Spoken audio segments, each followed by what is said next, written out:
This is from I Spent a Night in Jail. I spent a night in jail, and as I was walking into the cell block, everyone started singing "Here Comes the Bride." And they kept, here comes the bride, here comes the bride. And I naively asked, well, who's the bride? And they all yelled out, you are! And the next thing I remember, I woke up buck naked in front of my bunk, face down over it, and I heard some guy behind me say, and remember, you're the one who wants it. So did I have a homosexual experience? If I was to take a wild guess, I would say you had. Did you actually get a letter like that, really? No. Wouldn't it be great if I did? Yeah. Okay. Next letter here is from Danny. I'm a Boy Scout, and my Scoutmaster took me into his office and complimented me on what a good job I was doing. Then he took me back into his closet, and I can't remember what happened after that, because I blacked out. Did I have a homosexual experience? Well, if you had the same Scoutmaster I did, I can practically guarantee it! Yeah, my Scoutmaster, you know, most Scoutmasters that are gay are not predators, you know. But the vast majority of them are responsible, sane citizens. But you're going to, in any community, gay or straight, you're going to have a certain number of predators in there. And probably in equal numbers. I mean, oh, absolutely, absolutely. Straight predators as there are gay ones. Absolutely. Yeah. But he was a gay predator, and he told me, you know, he'd trade merit badges for blowjobs.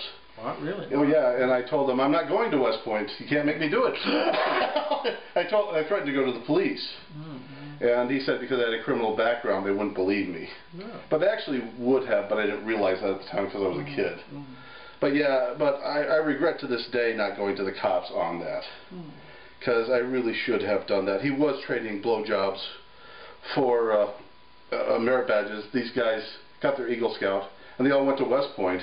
And they proceeded to run the Army right into the ground. You know, so, really? That's interesting. Yeah, because I actually talked to one of the guys I was a Boy Scout with, who was a four-star general now. Wow. And I told him, you're still a punk. That's interesting. Yeah, that was my experience. Next we got a letter from Carl. And it's entitled, Is My Father Gay? Growing up, people told me that my father might be gay. He liked to listen to disco music and he worked as a hairstylist. But that's not all. I think that my mother was really a guy in a dress. My mother had hair on her chest and she would shave her face. And she never had her period. So, tell me, what do you think? Well, I was going to make a wild guess. I think we can mark that down as a yes. It's just me. A few clues there.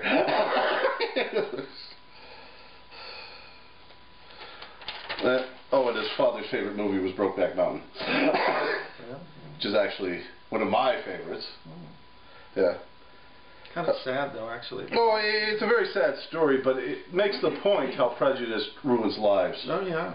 And even kills people, you know. And there's, you know, the thing is we learn from our failures, not from our successes. You know, so the movie was really, I thought, a very good cautionary tale about homophobia. It was well done. And small-minded prejudice. Oh, it was a masterpiece. This letter's from McDonald. There's this guy at my school that is spreading rumors that I'm gay. What should I do? Well, my advice to you is never give him a blowjob again.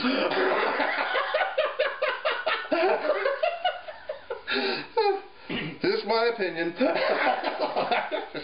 Okay. And I'd like to read to you a prison love poem that this guy sent in to us. And this poem's called, If You Even Look at Another Man, You're Dead. If you even look at another man, you're dead. Because I'm going to rip off your head. him too, because that's how much I love you. Well, that isn't true love. I don't know what is, Kenny. Oh, yeah. This letter is entitled Hanging Out with Royalty. Well, I haven't known any queens. I sure have known of several queens in my life. I always say, why be a queen for a day when you could be one for an entire lifetime? You know, I want to get myself a man, a real man, but I just keep hanging out with the same silly queens all the time. What should I do? Move to another neighborhood. Hey, maybe you can go to prison to meet the Kenny. Not a good idea. No. Kenny's not a good idea. Doesn't sound like it after. Plus, if I had a real man, I'd keep him for myself. I would tell you where he is. You opportunistic little slut. This letter is from James, who's in prison. The letter is entitled, Don't Let Anyone Make You Wear the Dress.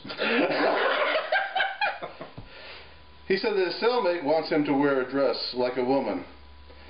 And my response is, and the problem is...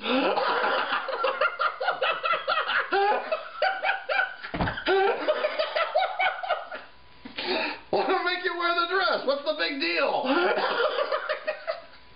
Little variety, little spice. I don't have a problem with it. Do you have a problem with it? As long as he protects you, I guess. There's a trade-off if he doesn't protect. It's not worth it if he doesn't protect him. No. Well, if he doesn't protect him, someone else is going to take it from him. Especially with the dress on. It's not going to last long that way. There's a lot of AIDS transmission in prison. Oh yeah, that is true.